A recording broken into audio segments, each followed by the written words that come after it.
Yeti. Hello, Moses. How are you? Hope you're fine. This is the Shy Yeti Show. Okay, where you go? Why have I got a voice? Oh no. Oh, it's the Shy Life Podcast. Oh, there's gonna be some drama ahead. All I wanted was a pie, and then I hatched out of an egg. Okay, bring the mic over. He's ready to record. Is it metaphorical? Is it deep? Oh, your show's getting so international, Paul. Boy, he's not all that shy, is right. It's such a relief. Blimey, Governor, it's the Shy Life Podcast. Oh my goodness. Hello, Paul.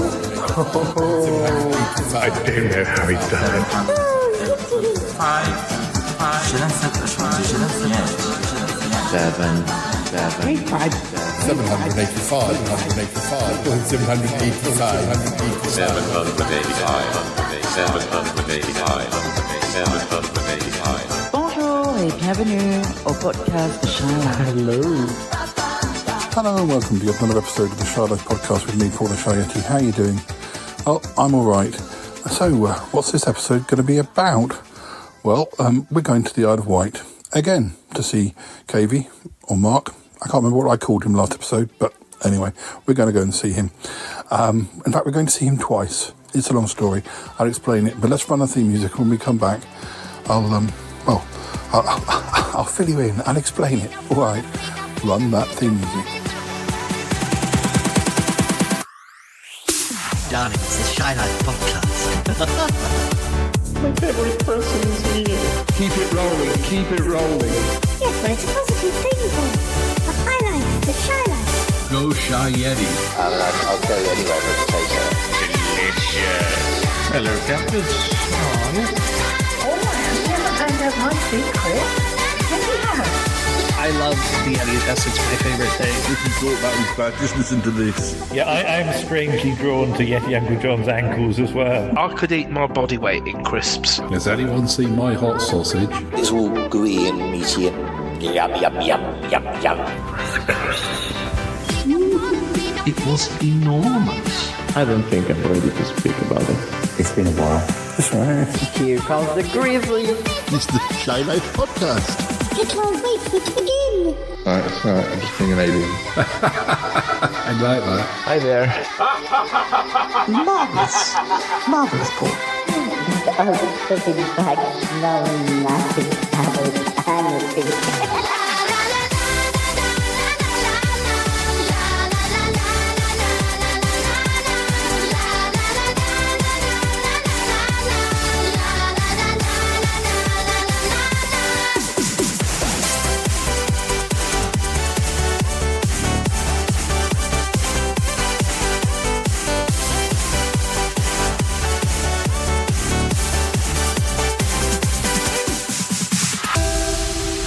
So yes, we're going to the Isle of Wight twice.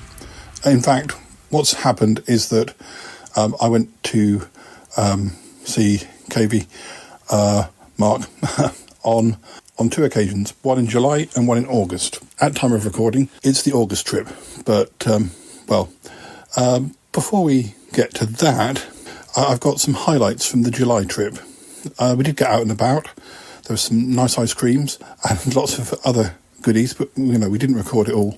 But it was quite humid on the Saturday, so I didn't record as much of that as I'd have liked to because I was melting for most of Saturday. Well, at least when we were out. So why don't we start with a sort of 10 minutes or so, maybe a bit more, of what happened in July, on the July visit. Also this episode, I'll be sharing with you some extra material, maybe some grumbling or maybe a chat with somebody. I'm not sure yet until I get around to editing it, but we will start with the July visit. Okay, here we go.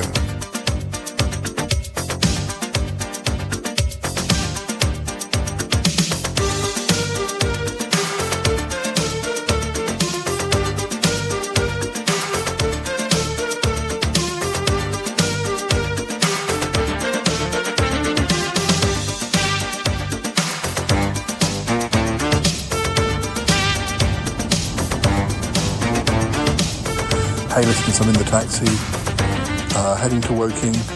I could have got the train from where I live, but then I have to do the steps, And also the train, it doesn't go from the platform that the other train comes in on, and I have to do more steps or a lift. But last time I went to the little island, the lift wasn't working, so I don't know. So I thought it was better to get a taxi and be dropped off in exactly the right place. I hope, although last time that was my plan, and they dropped me the wrong side of the station. But the best made plans of Yetis. Anyway, we'll see. Right, so that's about it until I get to the station. I just wanted to let you know that I'm on my way. Okie dokie.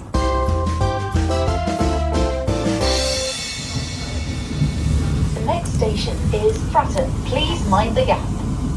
Hi listeners, we're well on the way to Portsmouth. In fact, we're nearly there. It's been an uneventful journey. Weather's quite nice.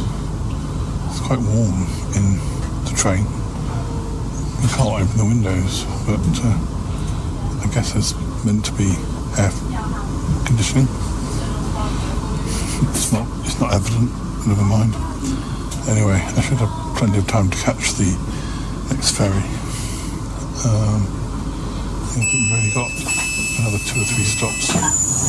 So This train is for Portsmouth Harbour. The next station is Portsmouth and Southsea. Exactly. Hello, listeners. The transport's all gone a bit. Our boat's late.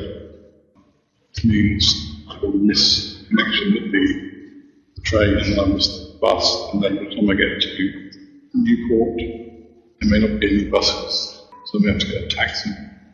Never mind. Yeah, it will work out. Anyway, we're on the water with about 10 minutes from the ride. I've still not had a coffee. Anyway, apparently this happens a lot and stuff. I have been in touch with Mark, so he knows about the clay. Right, keep informed. Hello listeners, it's Saturday morning now, the 26th of July, 2025. I arrived safely in the end. Actually everything sort of came together. I thought I was going to miss connections, and one of the reasons I didn't record was that it was all pretty sort of close. I thought I was going to miss the 5:25 train down the pier, because when you arrive in Ryde at the ferry terminal, you're one end of a pier, and it's quite a long walk. I remember years ago, Callum and I, because we missed the train, walked the pier, and if you're feeling tired, it's quite a trek. And I don't. Well, I mean, I would be able to do it, but I doubt there are seats along the pier. Anyway, that's not even an issue, because I would never consider doing that unless I really had to. Anyway, the ferry got moving pretty quickly once it got going, and I arrived with about 10 to 15 minutes to get the train. So I got on it. Well, I got to the platform before the train even came in, so that was good. So I was able to kind of go a bit further down the train, so that when I got the other end, which was, it's only a very short journey on the tube, like a matter of minutes, and I was able to get off the train and leave the station, and the bus, I could see the bus ahead of me, and that went on the 5s, like 5, 15, 25, 35, 45. I think I arrived at I guess if I got as I caught the 5:25, which I didn't think I was going to do, I probably got to the station at 5:30, and it's just a quick walk over to the bus. So I managed to get the 5:35 bus, and Mark texted to say that there was a bus from Newport Station, because by that point I said, well, don't wait for me at the station, go home, I've been working all day. So I knew that there was a bus, because Otherwise, I could have got a taxi, but you don't really want to spend extra money if you don't need to. And I have a bus pass that I bought for the next 2 days. So there was a bus at 6:20, and I think I got into Newport, I don't know, 6:05 or something. The traffic was fine going from Ryde to Newport. So I got the bus up the road. The only thing is, again, it's further than I'd want to walk, especially after travelling. So I wouldn't have really thought about walking. But you leave the town, and then it's a couple of stops, maybe. But, of course, the bus only stops if people ask it to stop. It was the first time I've been on that bus by myself. It's just a matter of, like, oh, this is where I need to get off. Ding. Luckily there's traffic lights just before the stop. Again, the bus won't stop at the traffic lights unless the lights are red. So, yeah. And anyway, Mark was waiting for me, and it's only a few minutes walk to his house. And, yeah, we had a nice evening chatting, watching TV. Another friend came for dinner. Of course, Mark's best friend Fee was here. She did us was here. Fee was here and did a lovely dinner, salad, but really, really yummy salad. I mean, most salads these days are yummy, but this was particularly yummy. I think it was a HelloFresh recipe. Yeah, oh, and I got attention from the cats, particularly Freya, who is very, very cute, but also evil. She's currently got a mission to kill some baby pigeons. Yeah, that's how evil she is. A mama pigeon in the tree at the end of the garden, and there's a nest. There's quite possibly either eggs or babies in the nest. Sophie, and particularly last night, Mark was kind of having to keep going into the garden if she went out to see what was going on. It's not a problem I have with deals, of course, being a house cat. But anyway, so yeah, I slept pretty well, and here in my little bedroom, Fee's gone to work, and Mark's gone to get a haircut. It's about what's the time? 9 o'clock. So yes, Mark will be going under the scissors right at this moment. That was when his appointment was. The plans have changed a bit from what we discussed on Wednesday. I think we're going to God's Hill for lunch. I think we're going to the same place we went last time, at the old smithy, because apparently there are also cherries available. Apparently we all like cherries, and apparently Isle of Wight do very good cherries, so I may even buy something in the shop, because I didn't spend much money in God's Hill last time because I had already bought something at Allen Bay, if you remember. So, yeah, I might buy something yummy. It's Fee's birthday on Wednesday, so I put some rosé and a card. Yes, then I think we're going maybe to Ventnor to go on the pier, and there's mention of Crazy Golf. Well, all sounds very exciting. So I need to get up, get ready, and well, really, I don't need to do anything until Mark gets back.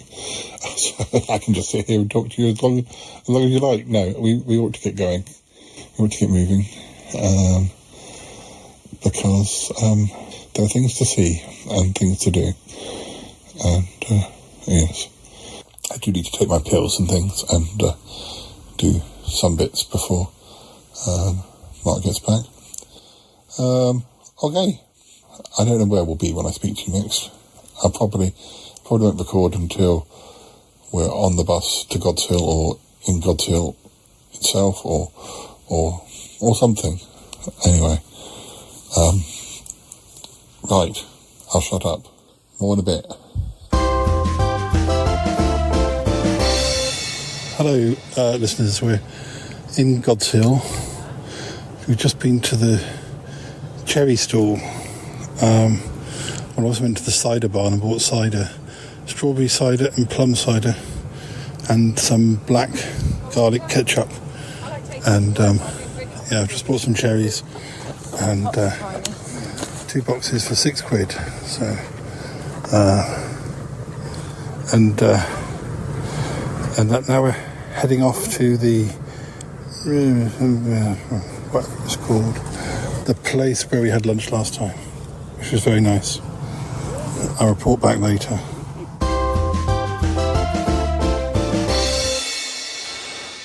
Hello, listeners. I'm back in Newport. I didn't record anymore whilst we were out and about because it was really muggy. Not pleasant at all. I can't remember if I told you that I'd been buying cherries when we got to God's Hill. Bought some cherries from a stall, which was very nice and very modern, because there was no staff and you just programmed in how much you'd purchased and then typed it into this card reader and paid for it. There was, obviously you're going to be honest, but I hope everybody is. I'm sure they are. So I got 2 punnets of cherries, and then we went to... Oh yes, I think all this happened after I last recorded, because when I last spoke to you, I'd just been in the cider barn. Yeah, so I remember now. So yes, we went and got the cherries. Then we went to the old smithy, and I had a crab quiche with salad. We got cakes for another day. It was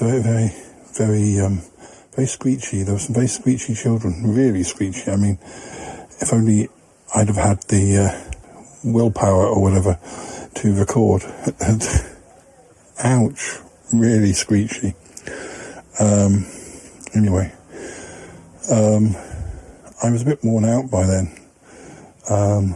even though we'd done a lot, but it was mainly the sheer amount of mugginess. I just felt damp.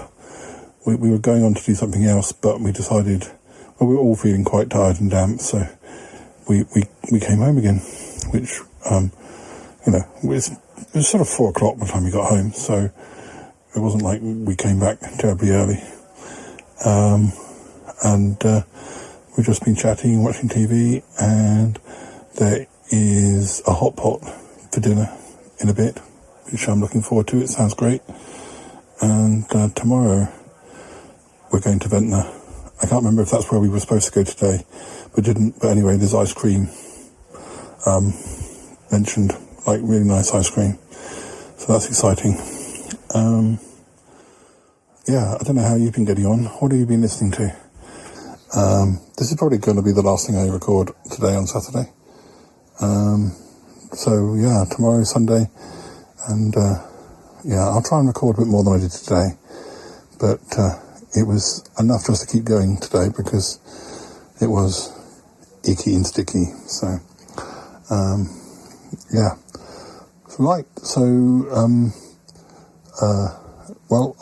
either hold on and I'll be back again and it'll be tomorrow, or listen to something else and then come back and it'll be tomorrow.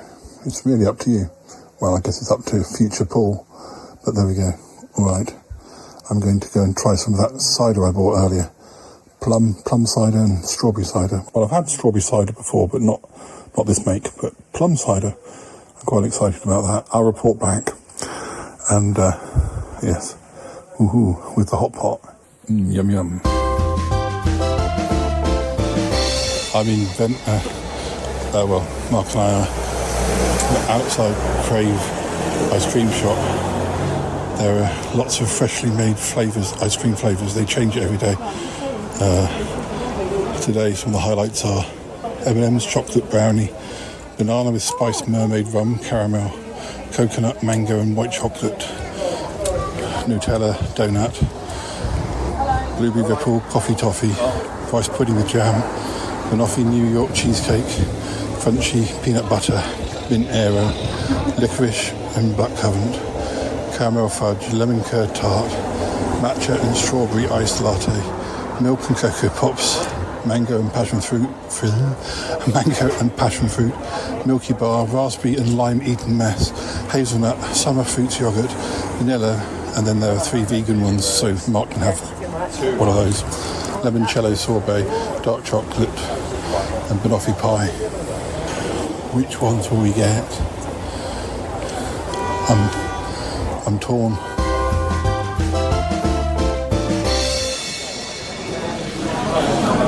This is we're in Wetherspoons in Ryde. Since I last spoke to you, I've eaten lime Eton mess ice cream. I think that's what it was. Got the raspberry and lime Eton mess ice cream, and banana and mermaid rum flavoured ice cream, and I've been to a record shop, bought 2 old Dusty Springfield albums. One of them I hope I don't have. I might have the other one, I definitely don't. They're really £4 each. And then we went on the bus, and we're in Ryde, and we're having something to eat and drink before we head back to Newport. It's busy in Wetherspoons, but the shops aren't. Chicken bacon salad? Thank you.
Martin, you're back. Yeah, it's been known. Oh, sorry, I should say, Martin, you're back. Oh, well, I suppose you should. Yeah, that's the normal reaction I'm used to, quite frankly. Well, no, we're supposed to be grumbling. I shouldn't be welcoming you with open arms, because that's far too positive and jolly. But anyway. I keep telling you, Paul, grumbles are never grumbly. They're just misrepresenting people. Well, we are on a 5-year mission to become the most positive people in the. We're becoming the most. We're going to be so positive by the end of this. We've definitely transitioned into a sort of all this therapy we've had from grumbling about things. To grumpily go where no grumps have gone before. I know. I think we're evolving. I don't know what we're going to turn into, but we'll see. I've got my book of 11,002 things to be miserable about. 11,002. Is that all? It's just, Is that just the first volume? That's all. I get through more than that in a day. But I'm trying to look and see what subjects we can talk about. But I'm going to read you some of the ones that I read the cover page we're up to. This is a very dangerous ground you're walking on, because I might react to any one of these. Well, if you do, then we'll do them. But some of them I've just skipped due to. I'm like, I don't think we want to have a conversation about that. But you never know, Paul. But the first one is getting your hair cut, which I guess we could. Oh dear. I feel like we might have. I feel like we might have talked about getting a haircut, but I'm pleased I've still got. I'm pleased I've still got hair to cut. I mean, that's part of the joy. I mean, there's a lot of people I hang around with, a lot of the blokes I hang around with who are my age, who are, shall we say, more follically challenged than I am. So it's kind of. I mean, granted, when Philippa cuts my hair now. Actually, I've stopped going to hairdressers. She started doing it in the lockdowns, and so I still let her do it, basically, because it's so much cheaper. it used to be a bit of a trauma when I had more hair. That when I went to university, I'd only ever been to one barber down the road from my parents. The idea of trying to find and I kind of felt okay. He talked to me a bit, but he'd known me since I was a boy. So, I think I avoided going to a hairdresser in Birmingham when I went to university. Didn't I send you a photo of long-haired me a few weeks ago? I feel like... because that was me in the teens, and I just didn't get my hair cut for a very long time. And then, but when I was a student, I used to... I mean, basically, there was a hairdresser on the estate that was near the college, and I just went there and got terribly sensible haircuts. And there was always some sort of salon I went to for years, and then... but since the lockdowns, no, it's been a DIY job. Or not DIY job, I say. Beloved does it. I did try to cut my fringe once when I was at university, and so I ended up looking like, is it Straker from UFO? Well, at least at the front. And it's preserved in an episode of Sutton Park. I had a relationship once that I'm fairly sure the things started to go wrong when I cut her hair, and... She had to actually go to a hairdresser's the next day to have it fixed because I'd made such a mess of it. I think when I lived in Camberley, I think I may have. All I can think of is that my friend Callum, who lived in Camberley and had always lived in Camberley, probably went to a hairdresser's, and I probably trusted that if he said it was okay. And I vaguely feel like when we moved to Woking, and there may have been one I trusted in Woking. But then my hair got to the point where I started shaving it, and I haven't been to a hairdresser's probably since. There are some terrible photographs from the 1990s, I think, where I basically what it's like when you find some photographs you haven't seen for a very long time, and you think, good God, no wonder nobody was interested in me in that era. I looked just terrible. I just didn't have my hair cut. I was a mess. I was an absolute hairy mess. I looked like my head was basically a sort of brown matted Christmas ornament. Really, it was just hair just everywhere. It was awful. And I just think, why did I allow myself to go out like that? Why did the office sort of not, someone at work not take me aside and say, Martin, do you think it might be a good idea to have a haircut? I was just terrible. But again, see, personal appearance has never been one of those things that massively bothers me. It's just that when necessary. It's the same with clothes. I don't dress to impress, as it were, and I don't haircut to impress either. Well, I'm kind of known. I've been known for my baseball caps since the 80s. I'm not. So I'm not. Have you got a MAGA one? No. But somebody bought me one that is red. But it wasn't MAGA related, but because from a distance, I don't want somebody to mistake me for wearing one. So I'm afraid it's not going to get much use, probably ever. To be honest, I was going to get some Vision on Sound ones done, and the original Vision on Sound logo looks really good on a red background, and And then I realised, I thought, oh well, so they never got printed. I mean, now I shave my head. I still don't. I've never done it so that I look like Kojak or anything. And I'm a bit sort of like, okay, I've shaved it to 1 or 2. You've got to keep the sun off, haven't you? You've got to keep the sun off. Yeah, well, if I shave it to like level 1 or 2, but then I kind of let it grow. With my beard, I have a sort of vague theory that, like, okay, in the time it takes my hair to grow to the point where I need to shave it again, I need to shave my beard about halfway through that period, because the Yeti DNA coming out. Well, that's what it is. I mean, basically, you are, sort of, at least 50% Yeti. Yeah. Well, and basically, I feel you're just one of those people. It's a bit like what's that character in Evan Almighty? Where Steve Carell, the beard just keeps growing. It's just you can't help it. It is funny how different bits of hair grow at different speeds. It's like you never end up with like 6 foot long eyebrows. Or no, but I am plaiting my earlugs now. Yeah, and my nostrils, Yeah. It's the old age. You see, it's the old age creeping up on me. Let's have a look at some of these other ones which we can or cannot talk about. Yeah, because we can't talk about haircuts. I mean, that's just ridiculous. We never find. 7 minutes. Right? Swallowing a bitter pill. I don't really know. Swallowing a bitter pill. That's metaphorical. It's metaphorical. That one. I know the metaphor, but I don't. Bitterest pill I ever had to take.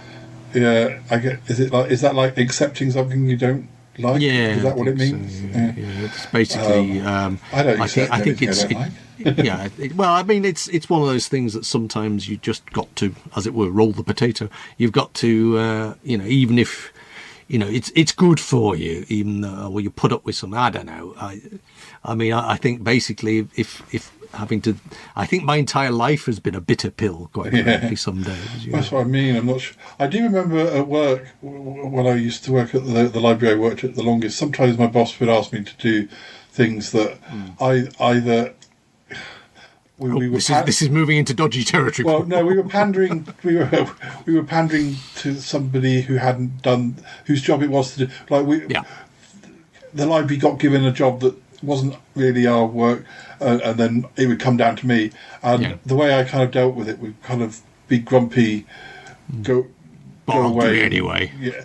But then I would do it, but I'd kind of have to come round to it. I wouldn't go and do it immediately. I'd go and be grumpy a bit, and then I'd come back and feel like. At least you weren't doing. Yeah, but at least you weren't doing it so badly that they'd never ask you again. Oh no, I mean, I know that we probably would have done it better than the people who were supposed to do it, but that's not the point. Because I guess that's kind of how we got the job, was that somebody did it so badly that. Oh gosh.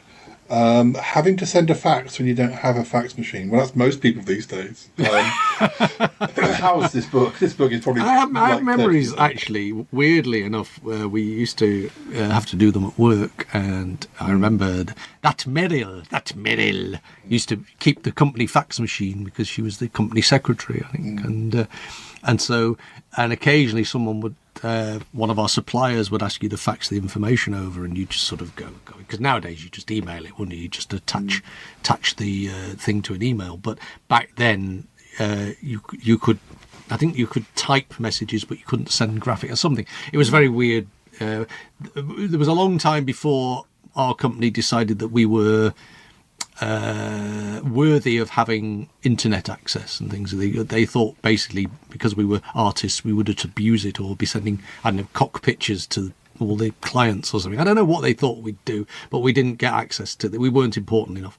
So if we had to do, if we'd done some artwork, sometimes we had to fax it to a customer, a diagram to explain the size.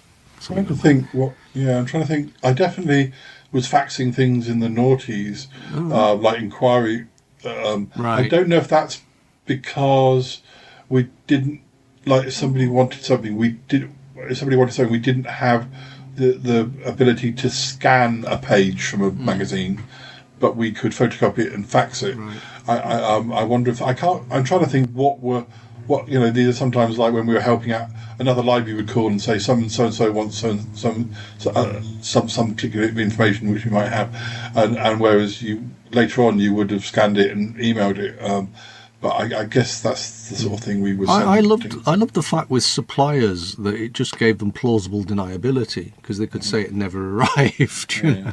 And of course, in our place, like I say, we'd have to go down and say, "Oh, can I use the fax machine, please?" And then, how do I use the fax machine? I mean, I've always been a bit technically backward.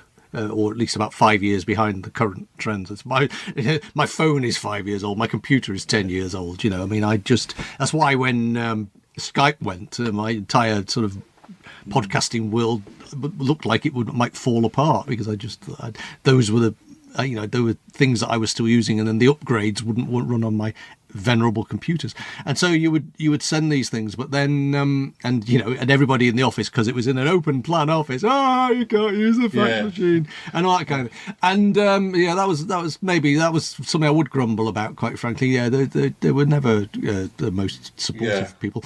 But the thing is that then a day later, we never got the fax. You think, yes, you did.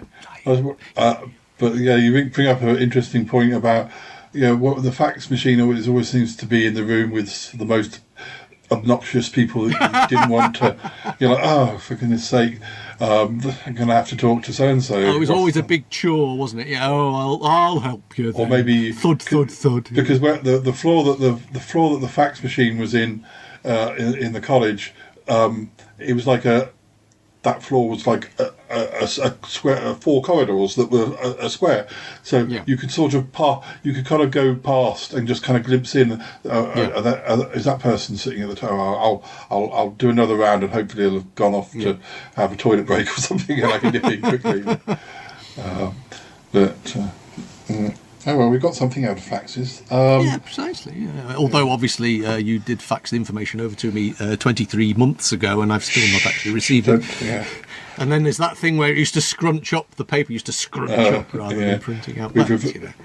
Oh, the days of the not paperless office. Oh. Come on, let's be honest. We've reverted to pigeon post. I have to say, I send you little post-it notes on a pigeon's foot, and then it arrives. It's the best way to get the. I mean, I'm actually starting to wonder how else I might get this show done. Quite frankly, it's. What else have we got here? Waxing your bikini line. I don't think we need to talk about that. I don't think we've ever done that. Either of us have probably done that. So, bikini line. Yeah, what is that? I don't think I've done that, so I can't speak about that. Yes, but the budgie smuggler line, that's a whole different thing. I mean, yes, I know we're glossing over this, but I mean, you're how can I put it? We live in an era where manscaping. Yeah, I mean, I was watching a film recently. I can't remember which film it was, but it had the hairiest man I've ever seen in a movie. It's on a beach somewhere. I mean, it was just he was so hairy. It was, and of course back then it was seen as perfectly normal. I just thought now you just wouldn't see. I don't watch Love Island and stuff, and I don't, a lot of these shows where people are running around in swimming outfits, men and women, but mostly the men, I don't know, people just didn't trim, and now you don't see people with body hair at all, do you? I mean, it's very rare. Because I think they've known me yet here. I often on Facebook get adverts for manscaping things, and but let's just say. There are a lot of fans of the hairier person. So that well, you think about Connery in Bond. Connery was hairy, and then Roger Moore was less hairy, and yet they were the same character technically. Yeah, I mean, the thing that most made me laugh was that when I watched Lost, was it in the first series, the lead character was quite hairy. But then suddenly in the later series he wasn't. I'm thinking, you're honestly telling me he's got time to manscape when he's on an island having to climb Fashions change, don't they? That's the thing. And, again, it is interesting that, I mean, generally speaking, I mean, it was seen, I mean, with in the 60s it was seen as a sign of masculinity. Whereas in the sort of more recent decades, it's become, basically... I don't know. I think the thing, if you wanted to find something to grumble about, I think one of the things about modern society, finding a whole new audience, i.e. men, to sell their ridiculous products to and their ridiculous services to. And I think part of that comes from this body sculpting crap, quite frankly, that's sort of become fashionable, and I think it's putting a lot of pressure on young people, especially about a hair dares to spring up on their shoulder one day, and it's like, oh my God, I'm a monster, It's sort of baffling for people who it was never even a consideration. It's sort of, I'm knocking on the Yeti folk go, like, not happening. Well, I just think it's interesting. Again, that what becomes accepted norms changes so much over time. Maybe it'll change back again. I don't really know. I doubt it, because things now seem to have become very much streamlined, literally, but it's just become that's the way of things, and I just think that because there's such an industry around it now, I don't think we're going to go back, really. Well, I won't be waxing my bikini now. Moving on. Well, no, you get somebody else to do it, of course. Yeah, of course. Vintage clothes that cost more than new clothes. Have you ever bought anything? I have. I have. In fact, it's still in my cupboard. I suspect it's actually got mould on it now. I went to Affleck's Palace, which is quite a famous outlet in Manchester, which used to do vintage clothes. I mean, I'm not one of these people who go on vintage because I want a Austin Powers style jacket or a ruffled shirt or anything. I mean, like I say, I don't really have much interest in what I wear, quite frankly. But I did buy a black frock coat in the decades ago now, and it didn't quite fit. It was a bit small, so I suspect it wouldn't fit me at all now. I think it's still in the cupboard, and that cost me about 30 quid at the time. I mean, it's an Edwardian or Victorian, sort of Sherlock Holmesian, with the shiny lapels and the black but no pockets. Oh, it's a great coat, Paul. I love it. I love it to pieces, but I've not worn it in about 30 years. The interesting thing to me is that I used to, in the 80s and 90s, I was a big fan of traditional cut jackets, suit sort of jackets, but so the tailored jacket, and I used to get them a lot. And sometimes people would, if they were having a clear out, they would just say, "Oh, do you want these?" So I've a friend of mine who's since passed I remember him giving me a whole load of his favourite terrible 90s jackets, which are probably still in a suitcase somewhere in this house. Like a white jacket that would look like Anna Glipta wallpaper that had black lapels that he used to go clubbing in, things like that. And another thing is that I inherited Alex Stepney. Alex Stepney is a footballer, believe it or not. I don't know much about football, but apparently he ran a pub, and for various reasons, I ended up. My sister suddenly came home and said, "Oh, I've got these jackets for you," and I got all of Alex Stepney's old dinner jackets and things. They were being given out in the pub. I don't know whether he was having to clear out or what, but anyway. So I got about half a dozen of Alex Stepney's jackets, and like I say, so I liked jackets, but I've never really worried too much about old vintage clothes. I don't know. I'm not a hipster, and I'm not that bothered about joining groups and things and like that. And again, I think a lot of strange and peculiar things have been hijacked by, I don't know, the goths or the what are they called, the steampunks or whatever. And I just don't really care what people wear, and I don't really care what I wear, and I just nowadays I think most of my stuff comes from Cotton Traders or Asda, quite frankly. I mean, the only time I can think of that I wore a look, but these weren't vintage clothes, I did sort of adopt, but it was such an easy fashion time anyway, but I just hadn't but it did mean because I probably went from my parents my mum buying me my clothes when I was at school, and I probably went into university. My dad never liked us wearing jeans, so I didn't really start wearing jeans till quite late. But when Britpop came along, I did sort of adopt the jeans and t-shirt with a band T-shirt, and with like those sort of, I don't know if they were proper mod jackets, but just those sort of a little bit like the one that Ace wore, but in Doctor Who, but not quite the same. And I went through a stage where I'd never had a duffel coat, or at least I couldn't remember ever having it. So my Paddington jeans, I had a duffel coat for a while, but my toggles dropped off. So, well, I think the interesting thing to me is that you have to function in the world.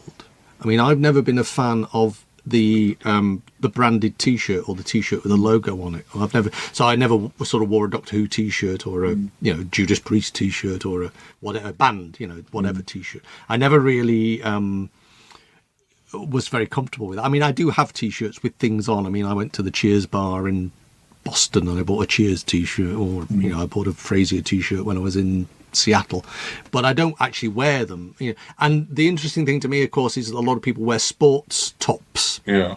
And I've never bought into that because I'm not a sports fan particularly. I think my mum once upon a time bought me a Welsh rugby top for Christmas, or what have you, and I sort of wore that a couple of times. But I always feel uncomfortable being branded like that. I don't like the idea of you walk into a room and people make a lot of assumptions about you because you're wearing a T-shirt that says I like this or I like that or whatever. When it was a band, I didn't like the idea of like, why is wearing a pair of Levi jeans any better than wearing a Marks and Spencer's pair? I don't know.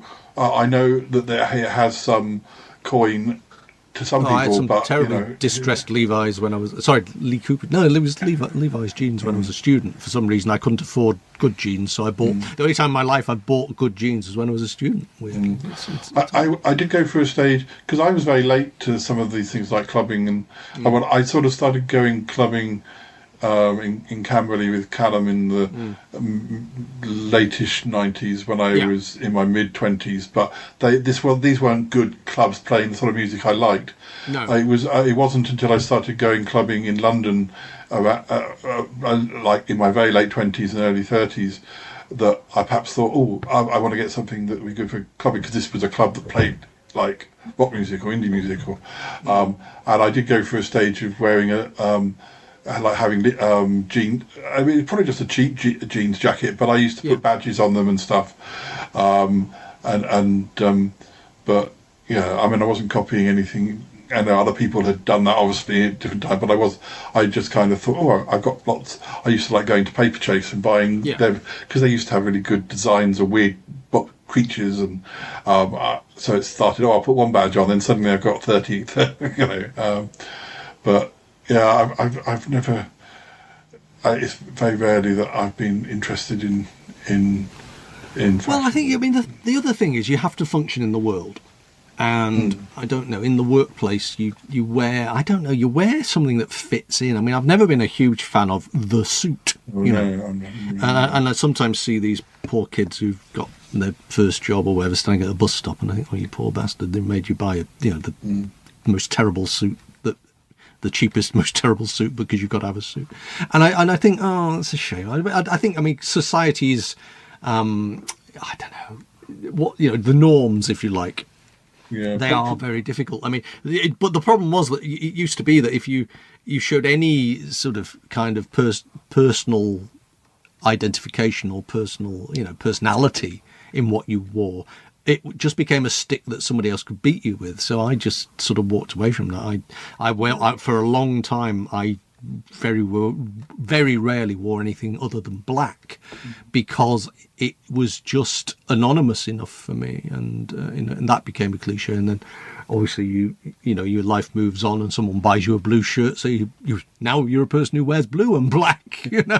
It's but you have to function in an office, and therefore you can't. I think sometimes the people who want to make an outrageous statement when in their workplace, actually, they're not doing themselves any favours. You want to be taken seriously. I don't know, because society is different now. I think the individual is much more lauded than it was in my day. I think actually, I went for an interview for a job once, and I remember I got the job, but I remember for years afterwards, because I wore a Trilby hat to the interview. basically I got reminded, you were the Pratt in the Hat, and I thought, oh, thank you very much. That was how they saw me on the interview day. I walked through the office wearing this hat, and I thought, it's just a hat, and it was raining, but for years that became something I was branded with, and because of that, I've been very reluctant over the years to wear clothes that draw attention to myself. I hate, like I was saying to my mum today, I'd eat my dessert before my main meal just to be different, or not be different, but just because I don't necessarily like the routine, or you have to do this because you have to do, because that's the way you do things. So that's the time when I go, no, okay, I won't do that. I'll eat my ice cream with my potatoes or something. I don't like the feel that we're stuck in doing mundane things. We don't have to do things. We can do different things. I think the other thing, certainly when it comes to clothes, I mean, I don't know about you, but I mean, I like you said, you were probably clothed, or your clothes were bought for you, like you say, until you went to college.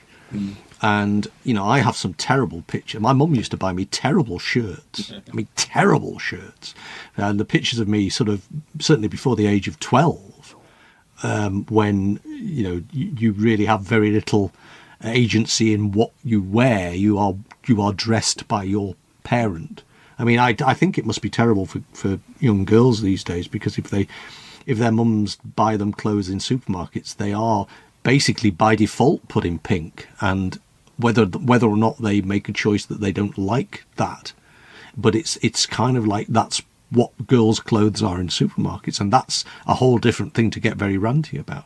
But my mum used to, I mean, it was it's funny, I was talking to Warren about this a few weeks ago.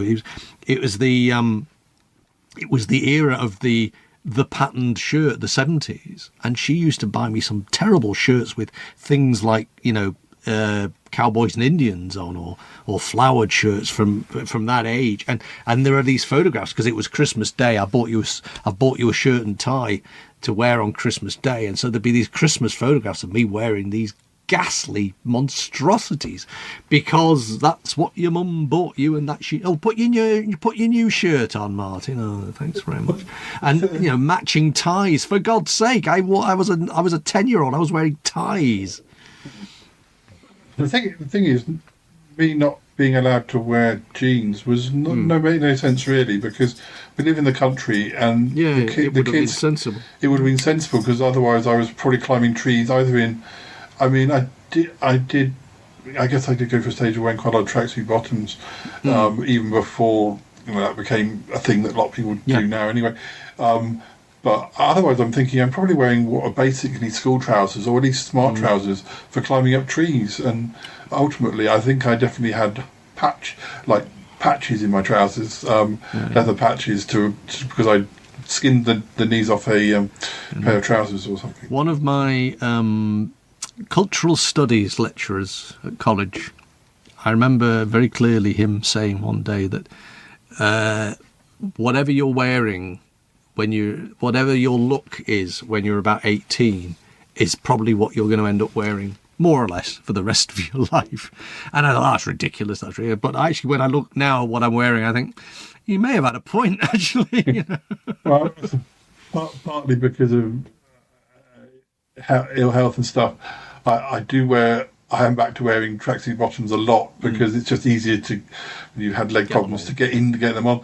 And I've kind of, got to the stage where I found a brand of. Actually, you'll be proud of me. I'm not wearing much branded stuff now, because I'm a little too large for a lot of them, to be honest. Being a Yeti, so I found a company that do lots of different colours T-shirts. Yes. And I match them with different shirts that maybe complement those colours. But I'm a baseball caps back, so maybe I have as well. But well, I do get a bit grumpy about, how can I put it? I'm not fond of the short trouser. Oh no, me neither. And I'm not fond of the short trouser certainly on blokes. But just generally, I just think there's rather more flesh on display in the world than I would prefer these days. And I don't know. I always think that really, from my point of view, and because I do tend to mock. I mean, I go on these walks, as you know, with some friends of mine, and quite often they insist, as gentlemen of a certain age, on wearing shorts, and I always pour scorn. And I think it's interesting, really, that from my point of view, I feel that the short trouser should not be worn on anybody over the age of 6, and should not be worn unless they're on a football field. I will give them that. But even then, I'm not completely convinced they should. I even feel they should wear long trousers at Wimbledon. Our postman wears short trousers. It horrifies me. The only shorts that I own are sometimes I wear around the house in the summer when it's really hot, but I don't wear them outside. And I also in my head kind of associate them with being a kid, because there's even the world doesn't need to see my knees, Paul. That's basically my argument. But there's the situation like when you're in the Cubs. I remember I actually got to leave the Cubs because I didn't like Cubs anyway. Right. But somewhere along the way they decided that there was going to be a change in the uniform where Cubs had to wear shorts, and then when you went to Scouts you graduated to trousers. And my mum I was coming towards the end of when I would have left Cubs, and I hated it anyway. And my mum was like, I'm not buying you shorts for this. Okay, you can stop going. So, but we are running out of time. But I just wanted to tell you a little anecdote about my situation with suits in the workplace. Is that for probably the first 10 years, I did have to wear suits, and I hated it. And then I guess I definitely stayed in the last big job I had for 20 years, and there were times when I did try and escape, and there were times where I liked the people, but I didn't always like the way the college was going, and also you never, being civil service, you never got big pay rises and I was pretty much always the only man in the library, but all the women were wearing either a lot more casual, maybe a woolly jumper and a skirt, but it wasn't comparable to a man's suit. Yeah. And I thought, well, I can do the male version of this, and turned up in a blouse and skirt. No, I didn't know, but I could have done. I did threaten to, but no, I sort of thought, I'm not going to wear a suit and tie anymore. I'm just going to wear the smarter end of my casual clothes. Yeah, smart casual. Yes. Yeah, and because there were a lot of men in the college who were students, that was all a suity type thing. So it was very much established that men wore suits in the college. But the guy who worked in the photocopy unit didn't wear a suit, and other people didn't necessarily. So I gradually downscaled myself to, and I even got. But by the time I would, probably for the last 5 or 6 or 8 years, I got away with wearing black jeans. I thought you were going to say the last 8 years of my job, I wore a thong and nothing else. I wore a thong and nothing else. Well, we've talked about shorts. I'm not going to be wearing just a thong, Martin. But not for the reasons we discussed about shorts. I used to think, well, I could probably get away with wearing black jeans, because if I move fast enough, they're just going to see black. They're not going to notice it's jeans. But You'd be surprised. I got bollocked once actually for that. Because they brought in a dress code, and I didn't want to wear trousers, and I had some black jeans. I was called into the office and told that they would, if I wore them again, they would send me home. I thought, well, the other thing, we never met customers, Paul. It was just one of those things that people bring in from time to time. I think I probably was a troublemaker, but the good sort. Whereas I'd sort of put, some moving dusty books around, or sometimes they'd expect you to go down to the storeroom and like get rid of old stock, which was very dusty. But no one ever said.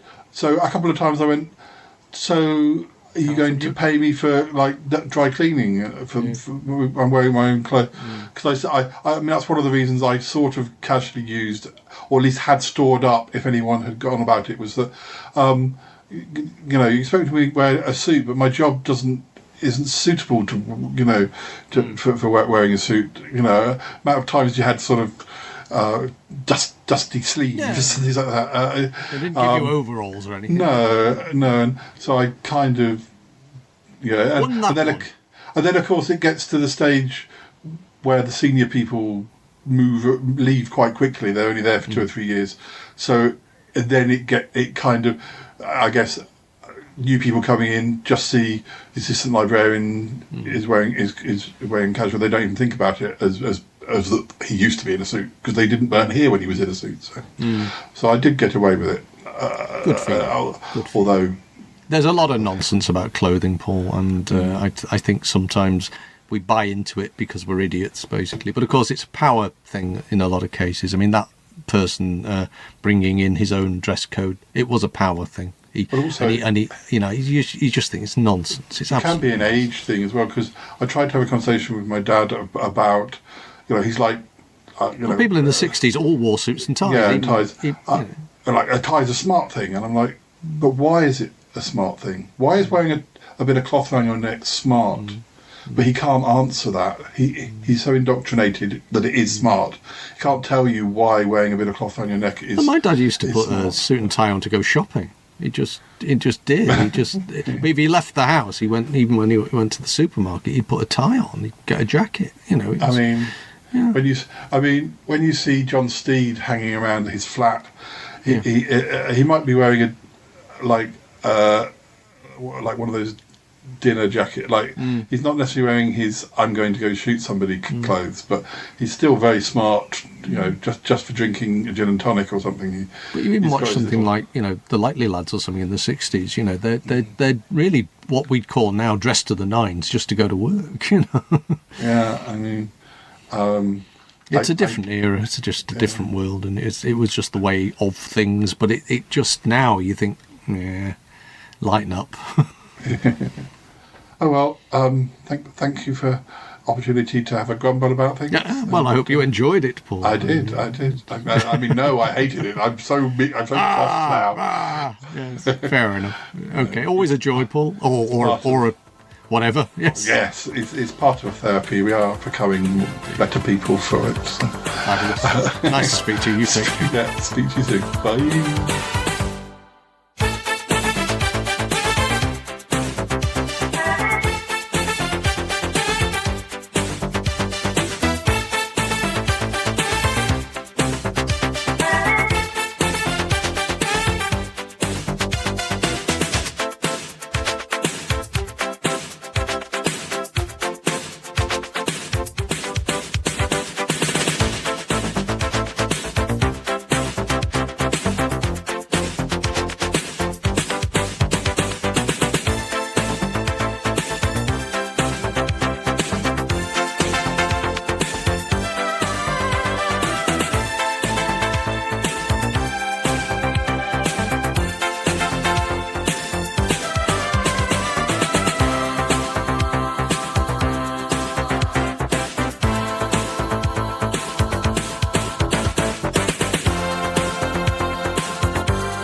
Okay, so yes, that was July. Well, that was not the whole of July. That was just the weekend in July when I was over in the Isle of Wight.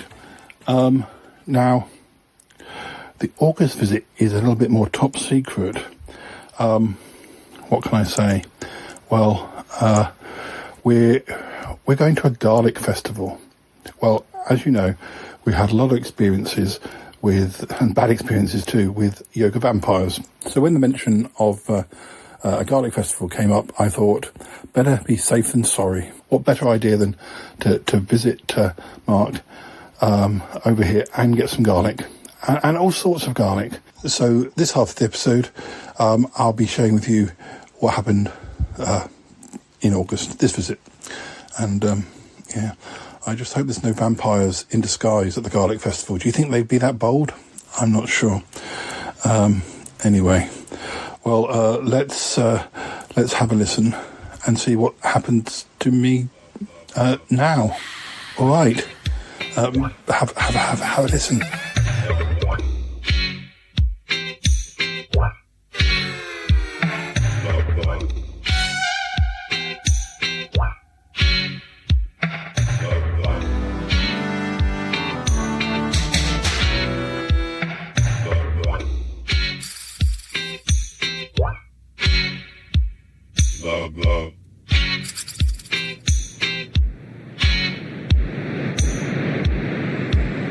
Hey, listeners, hey, I'm heading out to the Isle of Wight, off to the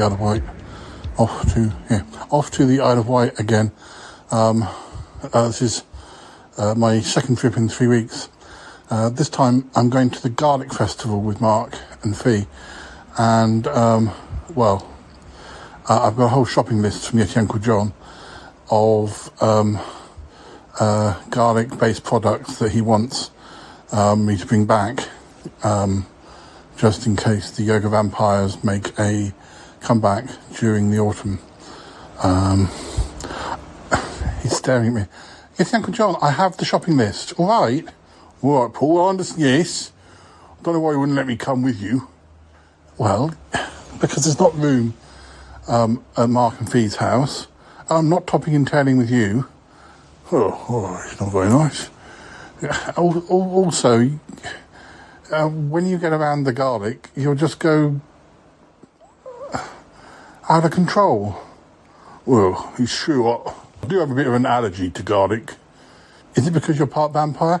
No, Paul. It just brings me out in hives, that's all. Maybe a little bit vampire, maybe a quarter vampire. No, Paul. Oh, dear. Well, anyway, you're not coming. I'm going. And I've got to get out there now because there's no taxis, so I'm going to have to go by train the whole way. And anyway, for some reason the taxis are extremely expensive today. I'm not paying 37 quid to go to Woking in a taxi. So, yeah. I would have taken you myself, Paul, but I have other clients that I must be seeing to. Charlotte? Well, yeah, Charlotte. I have things to do for Charlotte. Anyway. All right, well, I'm heading on my way. Listeners, I'm heading on my way. I'll report as and when I can. Yes, we're going to the Garlic Festival. So, yeah, I hope my breath doesn't stink during this episode.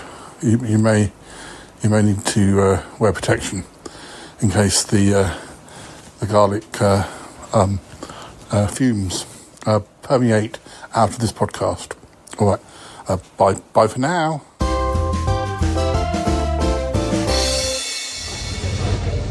Hi, listeners. I'm on the ferry. The trains went fine. I got the faster one because there's some delays. So I didn't get my coffee at Woking. But I did have time to get a quick coffee at Portsmouth. I had a I forgot what it's called now. It's a green nut. Yeah, that green nut. A green nut coffee, iced coffee. Oh, you know which one I mean. Sorry, I'm a bit exhausted. It's very hot. Yeah, green nuts. I'm on the ferry. It's 4:15. Mark's still working anyway, so I'm in good time. When I get the other side, I just have to get the little train and then the bus, which I'll do.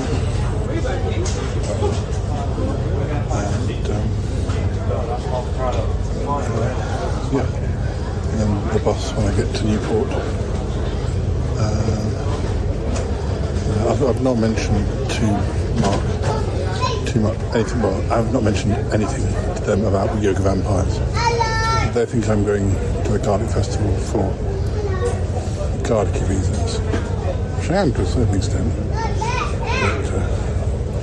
But it's best that we don't talk about vampires when they're around. I don't want to scare them. I can imagine there are quite a lot of people going to the festival that are here for the same reason as me. One of my friends also wants me to get some garlic jam for them, so I have to remember to do that. One of our former guests.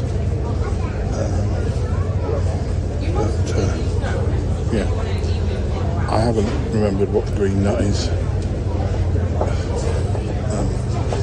I'll remember later when I'm less tired and less melty.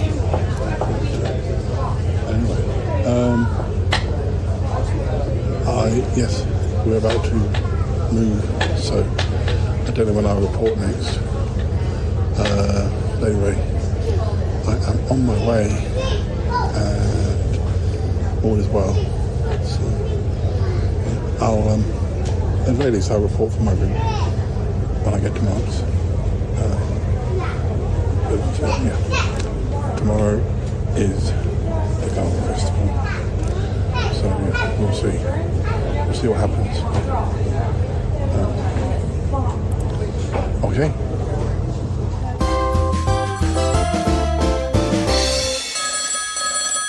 Hello, Paul, is that you? Yes, it's me. How are you getting, Uncle John? I'm fine. Did you get to the Isle of Wight safely? I did, yes. Do you have any of my items yet? I don't have, no, I've just got here. That's tomorrow. We're going to the Garlic Festival tomorrow. Oh, right, yes, sorry. I'm a bit overexcited, aren't I, Quality? Yeah, yes, Bob, he's getting a bit overexcited. Are you okay? I'm okay, Quality, yes. Oh, dear. Yeah, I'll get all the things. Don't worry, I have the list. You haven't lost it. I can always text it to you. Oh, get Uncle John, it's fine. Look, you can text it to me if you like. I mean, I won't forget. I promise I won't.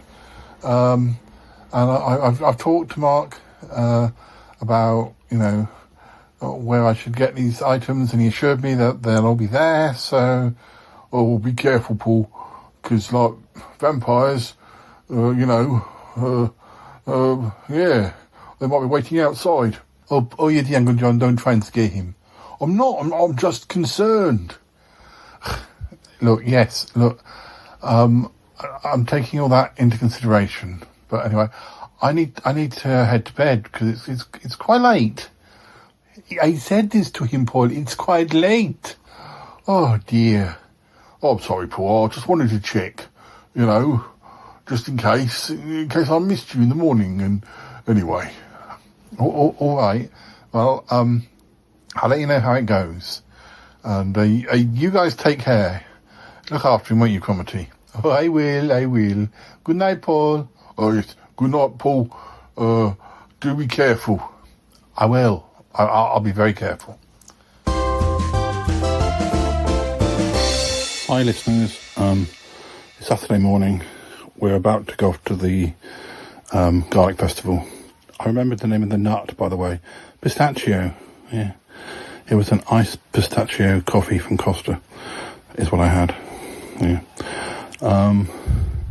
Yeah, we had a nice evening. Had a delicious dinner. Watched Top of the Pops, old Top of the Pops, from 1998 and 1982 and 1980.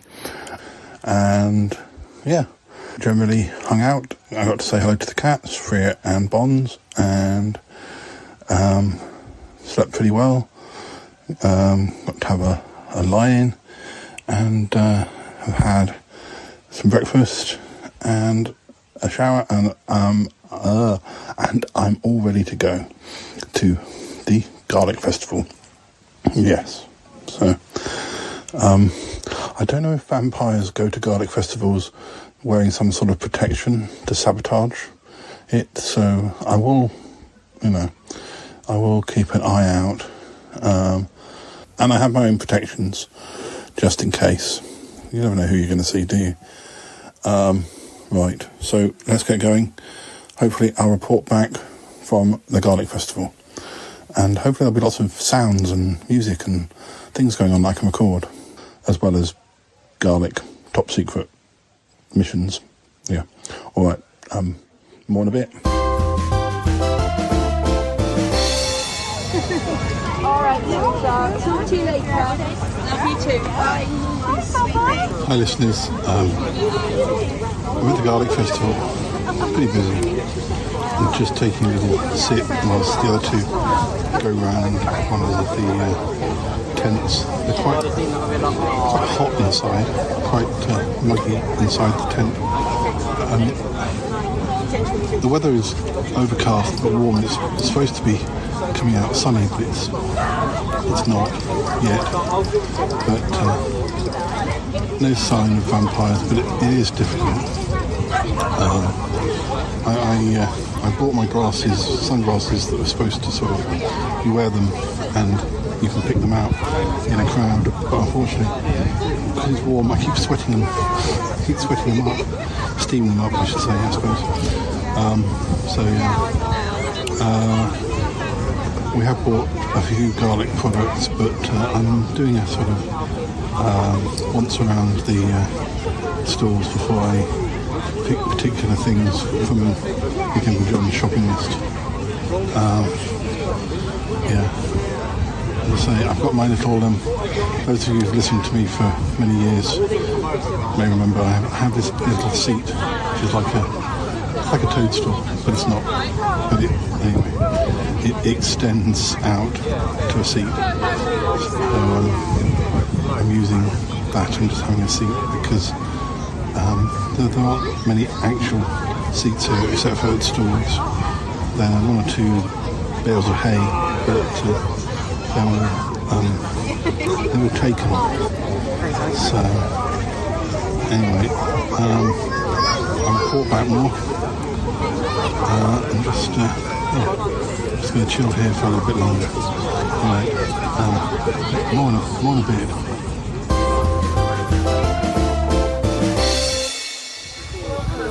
Lovely to have you here at the Isle of Wight Garlic Festival. If you come from the mainland or you're visiting on holiday, welcome. Thank you for supporting us.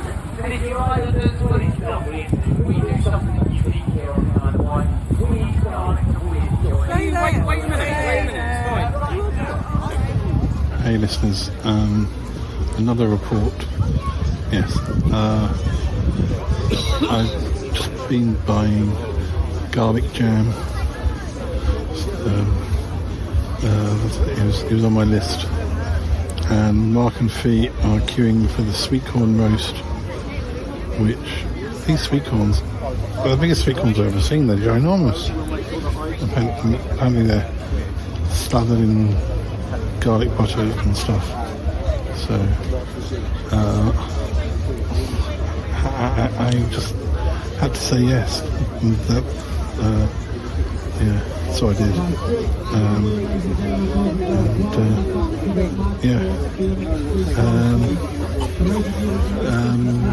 Other than that, there are lots of people coming at me at all directions, so I'm taking it slowly and having a sit down. The Mark and Fee very kindly queued. This queue for this sweet corn roast is quite impressive, quite long, and I'm not sure I would have queued myself because even standing for a long time is tiring. So my ankles just aren't up to it these days.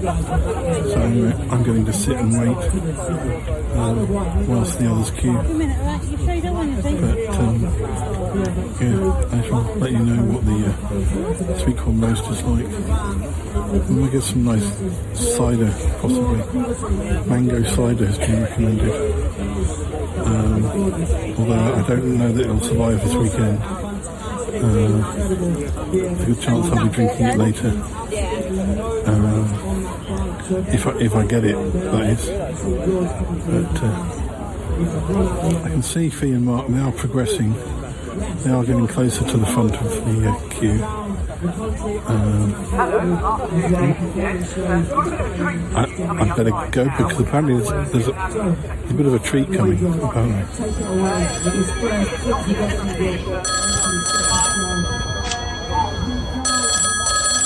Hello? Hello? Paul, it's me, Yeti Uncle John.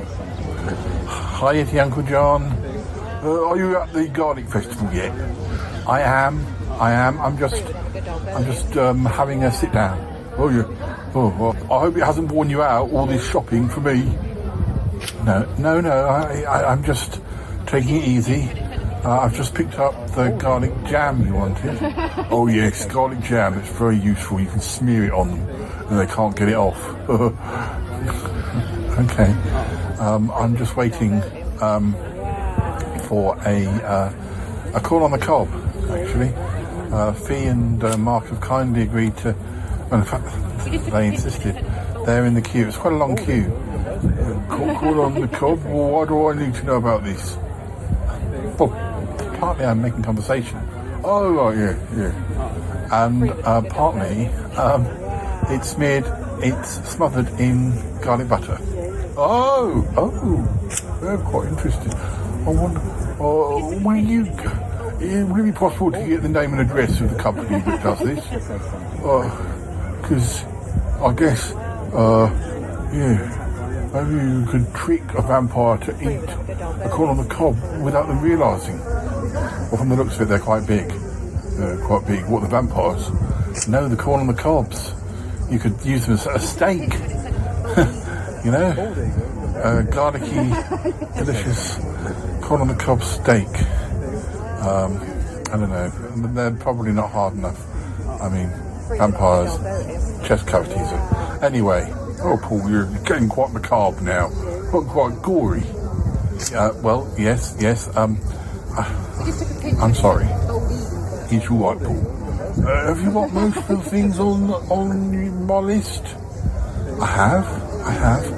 One or two things more to pick up on our way out, but yeah. Thankfully, Fee and Mark are here, and they're helping carry some of the things. Goodness knows how I'm going to get it all back. I think they've offered me a wheelie suitcase. Oh, yes, Paul. Would you like me to come and meet you at Portsmouth? Will that help? You know I'm not really allowed on the island. Yes. I remember. Was it something about that time that listeners may not know, but the Isle of Wight is the sacred home of the Yeti. Yes, I went to a pagan Yeti ceremony once, and I took off all my clothes, and yes, it got me into quite a lot of trouble, and I've been banned. Oh dear, Uncle John.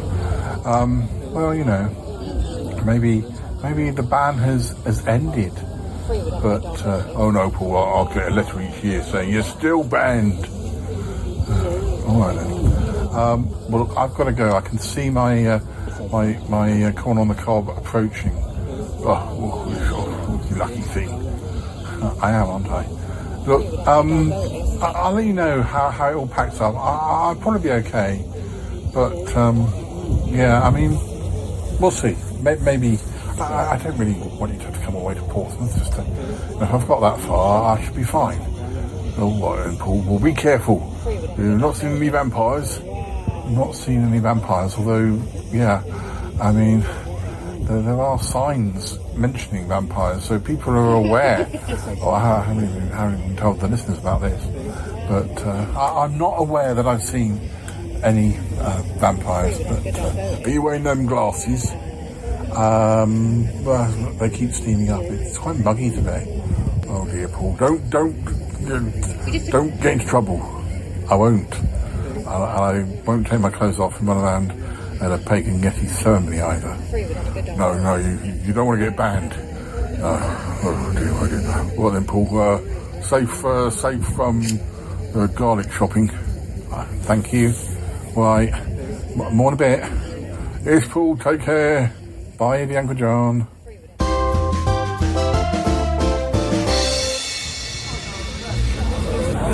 Hello again, listeners. Remember I told you about not being able to wear my vampire detection glasses because I kept steaming them up? Well, there are actually signs up at the festival saying vampires eat more garlic. I mean, it's pretty blatant. I always say, not just the yoga vampires, but I always say that vampires have to evolve. They can't just not come out in the daylight anymore. They can't be scared of all the traditional things like crosses and garlic. But it's weird to see actual signs confirming this. But anyway, we had our corn on the cobs. They were very good and quite impressively big and covered in garlic butter. I can feel bits stuck in my teeth. Fee and Mark and I are queuing on a stand called A Taste of the Isle. I think might be getting things that we'll be having for tea later. We're having a charcuterie, bits and pieces later on. So, just having another sit down. But we'll be on the move again soon.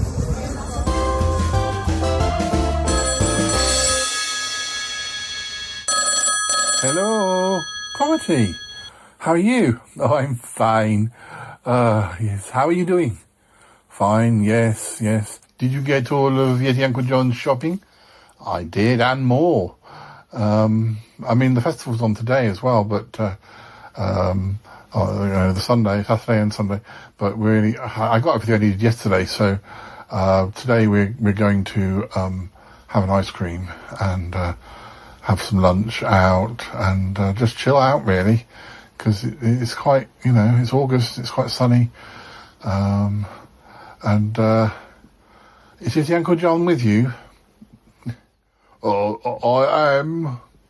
Yes, he wanted me to call you because he was worried that you think he was bothering you. Yeti Uncle John, I've got everything you asked for and more. And we're having a nice time, and I'll be coming back tomorrow, and you'll get all of your things. Oh, marvellous! Yes. Great. Oh well, I didn't want to bother you, Paul. No, he didn't want to bother you, Paul. You never bother me, guys. It's always good to hear from you.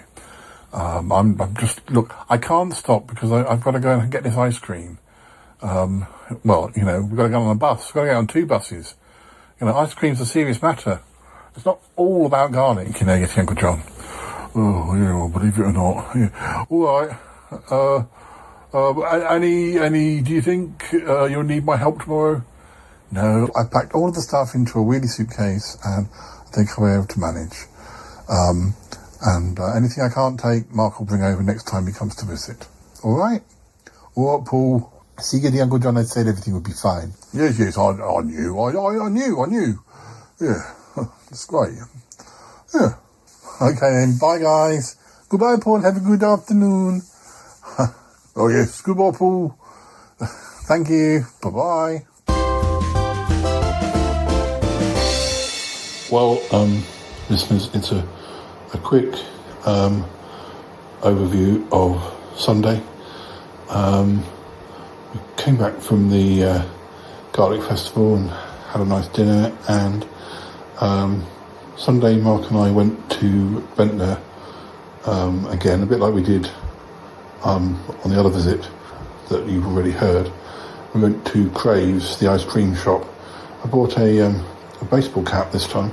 They had lots of interesting flavours, quite a few. When Mark started to read the list, I was thinking, don't like that one, don't like that one, don't like that one. It was like Mars bar type ones and all that sort of thing. Not my favourite type of ice cream. But then it got into the fruitier ice creams. And in the end, I chose Clementine and Cointreau, and also Peach Melba. I nearly had cherry and choc chip because I love cherry ice cream, but I've been eating quite a lot of these Magnum ice cream bars, and that they're currently doing a cherry and dark chocolate one. So I kind of reasoned that having cherry and dark chocolate or cherry and choc chip would be quite similar. Although it might have been nice to compare. I mean, if I could have had about 8 different scoops, I probably would have been. There was a mango and clotted cream that sounded nice. In fact, I've got a photo somewhere of all the different flavours from today, but they change every time, and I don't quite know when I'm going to be back here or whether it will be the right time of year to be having ice cream. Not that there's ever a wrong time to have ice cream, but anyway. So yes, we did that, and we came back to Newport and had a ramen noodle bowl with chicken around lunchtime in the Wetherspoons, and I had a nice mango cider. In fact, I had a nice mango cider on Saturday evening too, but I bought that at the Garlic Festival. Tonight we had a nice roast dinner that Fee cooked, and it's all very yummy. Anyway, I'm going to retire now, and I'm sure you'll hear more from me before the end of the episode, but we are nearly at the end now, and at least the Garlic Festival went well, and I got all that Yeti Uncle John wanted from his shopping list. Hopefully he can't grumble about it.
Well, listeners, I hope you enjoyed this episode. 2 visits in 1. Not bad, eh?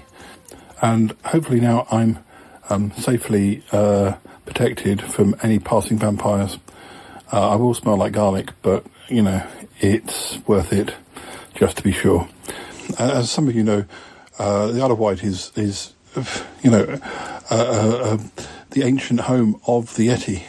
And, but that's not to say that vampires don't pop in. So, vampire Yetis. I don't think there are any vampire Yetis. There might be. Anyway. Look, there's a little bit more to come, but not much. But you take care. I hope you enjoyed our extra material with Martin. And, I mean, I guess at some point I'll have to go back to Richmond Park or Yeti Uncle John will. Whether I'll go with him as well, I'm not sure. But, Yes, it's always good to be protected from vampires. Anyway, okay, right, you take care.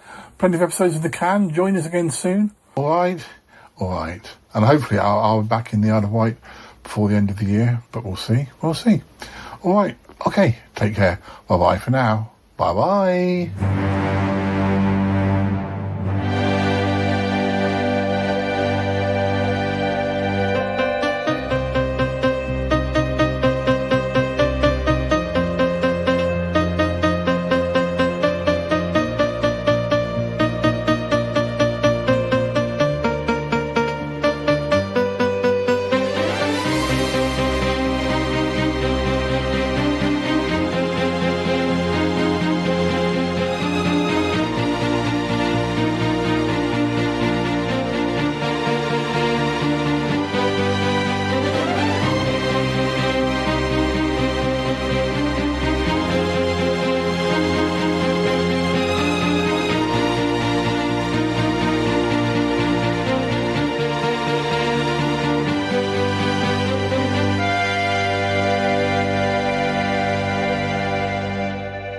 So, yes, Uncle John, are you happy with everything I bought?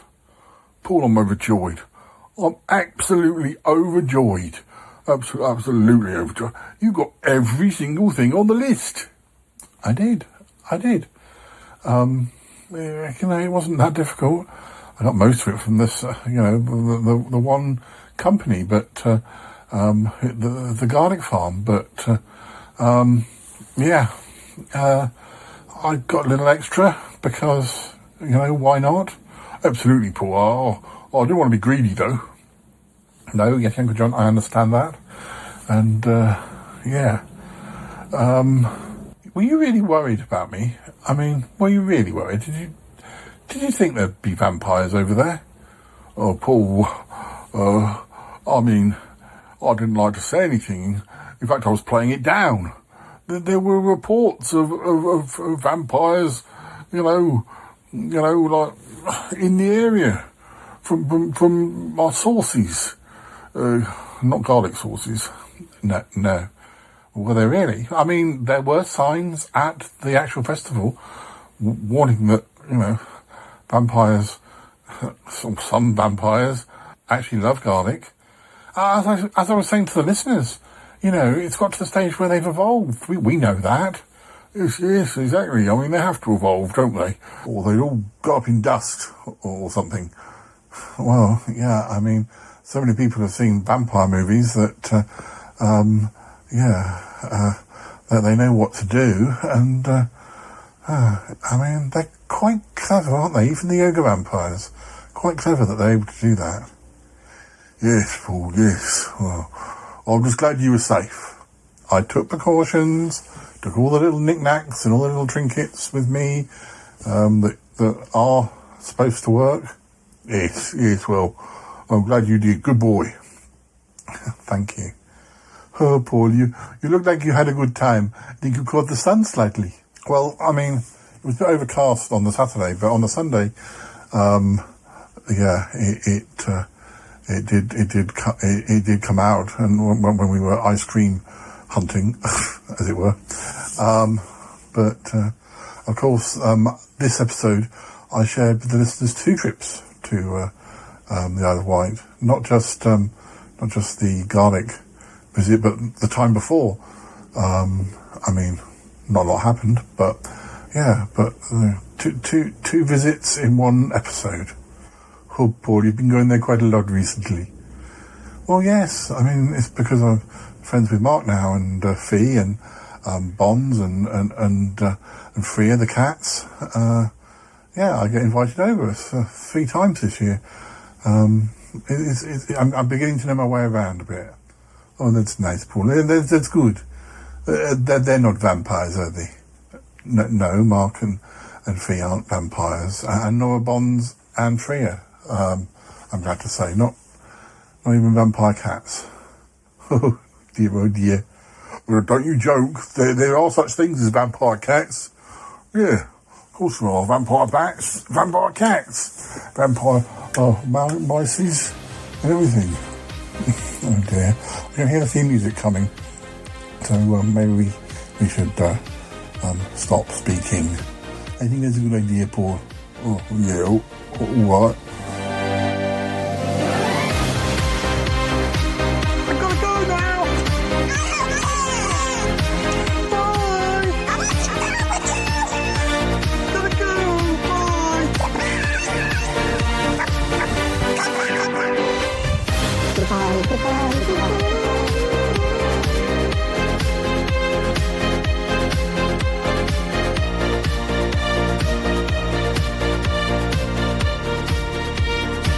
Goodbye, goodbye, goodbye. Yes, goodbye, goodbye, goodbye. Thank you, darling, and you too. Bye-bye. Oh, that sounded good. Wow, really? No kidding.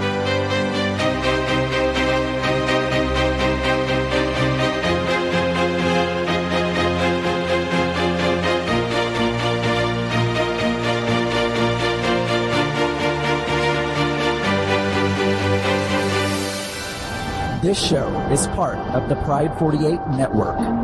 Find more shows over at pride48.com. Oh dear, what's going on now? Oh, it's the Shy Life Podcast. Let's go. I have a voice. I have a voice. You have a voice. You have a voice. We have a voice. We have a voice. Unique voices in podcasting. UnivazPods.net. That is so cringe, oh my god. You're a man of culture as well.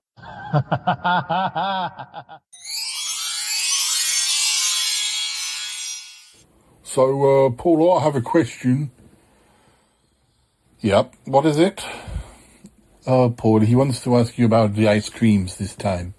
You know, I think you went to the ice cream shop in Vedna?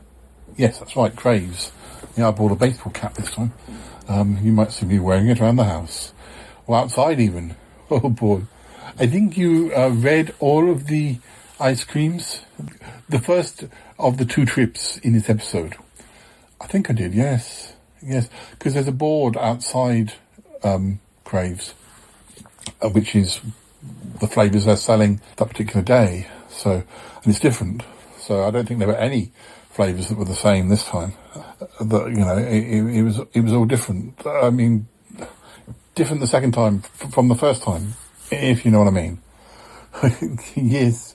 But what Cromarty is saying is that I think we know what you had that first visit, or the first visit in this episode.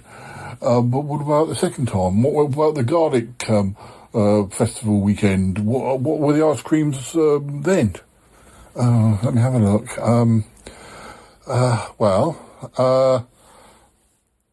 I got it here. White choc jazzies. What? I don't know what that is. There's Mars bar, and Guylian chocolates. When Mark started reading out this list, I was a bit, Mars bar. That's not my kind of ice cream, so I was a bit worried it was going to be, all that sort of thing. I thought maybe it was a theme, the theme of the week or something. Oh yes, Paul. But there were other ones? Yes. There was orange choc chip that I would have had. Oh yes, that would be quite nice. Let me read the list and then you comment at the end, because this is right at the end of the episode and we haven't got that much time. Yes, Uncle John, let him speak. So there was mint flake 99.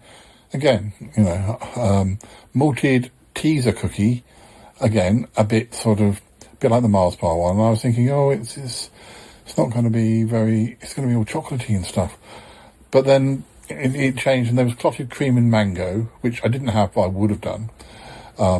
If I'd have been able to have about 16 different scoops. There was clementine and Cointreau, which I did have. There's rhubarb and strawberry, which I would have liked to have had, but Mark doesn't like rhubarb, and I wanted him to have the opportunity to try the flavours, and that would have put him off. There was blueberry, which I probably would have had too. There was Biscoff popcorn. There was carrot cake, maple walnut, Christmas pudding, cherry choc chip, which I would have had because I love cherry ice cream. And I really probably should have had it, but recently I've been eating a lot of these cherry magnums, which are delicious. Peach Melba, which I had instead of having the cherry choc chip. Coffee fudge, which I would have been tempted by that. Lemon white choc chip cookie, cookies and cream, vanilla, and then there were 4 vegan versions: dark chocolate orange, cookies and cream, rhubarb and strawberry, and caramel cookie dough. Because Mark has to eat the vegan option, so you only get 4 choices, and one of those was the rhubarb and strawberry, so he wouldn't have had that one. So he had the dark chocolate orange, which looked good. I didn't get a sample. Whoa! What's wrong? Oh, Yeti Uncle John. He's been wanting to speak the whole time you were reading the list. Oh, I have. Oh, which one would I have had? I think Clementine and Cointreau does sound interesting, but I might have had the, I don't know, like you, Paul, I'm not that keen on the chocolatey ones. I think I might have had, coffee, I think I might have had the rhubarb and strawberry, Paul. Then you could have had a bit of mine. Thank you very much. What about you, Cromitty? Well,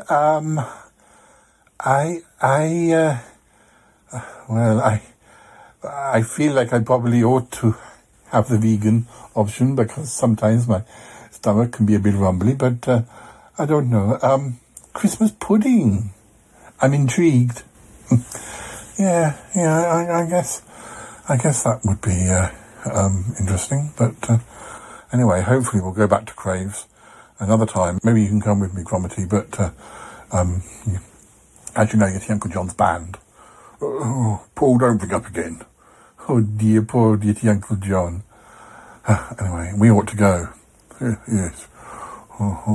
Why don't they make a garlic ice cream? I'm sure they could. I'm sure they could. Well, whether you want to eat it's another matter. I'd eat it. It would be like, it's a good way to keep the vampires away and have some sort. If it was like vanilla and garlic, well, I'll ask them next time I pop in. Oh yes, you do that. You do that. Oh, you the Uncle John. Right, bye for now. Goodbye. Oh, goodbye, listeners. What's a Malteser cookie? Huh? I don't understand.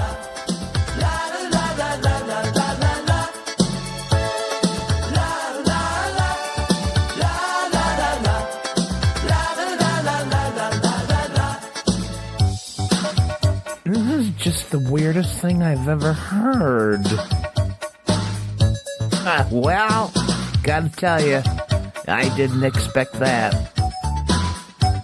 What the hell just happened on this show? I mean, seriously, reverse it, because I lost... What's going on? What happened? Man, was that worth it or not? Oh my goodness, that was a darling little shoe. Whoa, I love that one. Ha, great show, Paul. Yep, that was a good shoe. Well, everyone's a critic.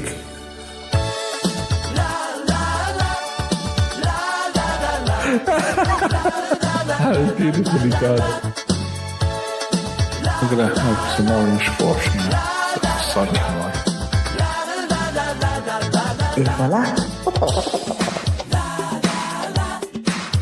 Oi, oi, that's your lot. You can always call me 785.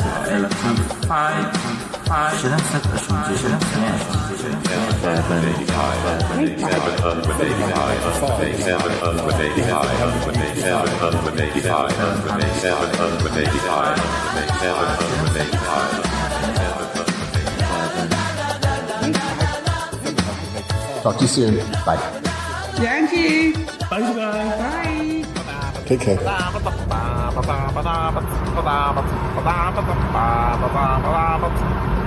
「